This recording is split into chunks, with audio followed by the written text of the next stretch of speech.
കേരളത്തിന്റെ ഉത്സവം എന്ന് വിശേഷിപ്പിക്കുന്ന കുടുംബശ്രീ ദേശീയ സരസ്മേള ചെങ്ങന്നൂരിൽ സമാപിച്ചപ്പോൾ അത് സരസ്മേളയുടെ ചരിത്രത്തിൽ തന്നെ ഇടം പിടിക്കുന്ന ഒന്നായി മാറി. സംഘാടന മികവ് കൊണ്ടും ജനപങ്കാളിത്തം കൊണ്ടും ശ്രദ്ധേയമായി മാറിയ സരസ്മേളയാണ് ചെങ്ങന്നൂരിൽ നടന്നത്. സംസ്ഥാനത്ത് 2014 മുതലാണ് സരസ്മേളയുടെ നടത്തിപ്പ് കുടുംബശ്രീ ഏറ്റെടുത്തത്. 11ാമത്തേതാണ് ചെങ്ങന്നൂരിൽ കഴിഞ്ഞ ദിവസം സമാപിച്ചത്. 1.5 ലക്ഷം ചതുരശ്ര അടിയിൽ നിർമ്മിച്ച മേളനഗരിയിൽ ഒരുക്കിയിരുന്ന 250 ഉൽപ്പന്ന പ്രവണന വിപണന സ്റ്റാളുകളും 36 സ്റ്റാളുകളും ഉൾപ്പെട്ടതായിരുന്നു മേള.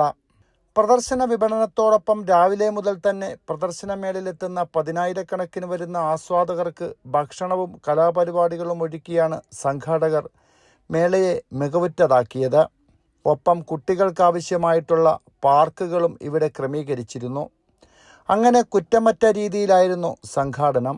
കക്ഷി രാഷ്ട്രീയത്തിനതീതമായി നേതാക്കളും സിനിമാ താരങ്ങളായിട്ടുള്ള മോഹൻലാലും ടൊവിനോ തോമസ് അടക്കം സാംസ്കാരിക മേഖലയിൽ നിന്നുള്ള പ്രമുഖരായിട്ടുള്ള നിരവധി താരങ്ങളാണ് ഓരോ ദിവസവും മേളയിലെത്തുന്നവർക്ക് വിരുന്നൊരുക്കിയത്.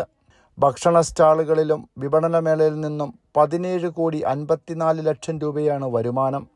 ഇന്ത്യൻ ഗ്രാമീണ സംരംഭങ്ങളുടെ തനിമയും സംസ്കാരവും കലയും സമന്വയിച്ച 11ാമത് മേളയ്ക്ക് തിരശീല വീഴുമ്പോൾ രാജ്യത്തെ ഏറ്റവും ജനശ്രദ്ധ നേടിയ സരസ്മേളയിലൊന്നായി ഇത് മാറി. ചെങ്ങന്നൂർ MLA കൂടിയായ സാംസ്കാരിക വകുപ്പ് മന്ത്രി സജി ചെറിയാൻ ചെയർമാനായിട്ടുള്ള സംഘാടക സമിതിയുടെ പ്രവർത്തനങ്ങളാണ് ഈ സരസ്മേളയുടെ വിജയത്തിൻ്റെ അടിസ്ഥാനം. ഷാജഹാൻ, കൈരളി ന്യൂസ്, ആലപ്പുഴ.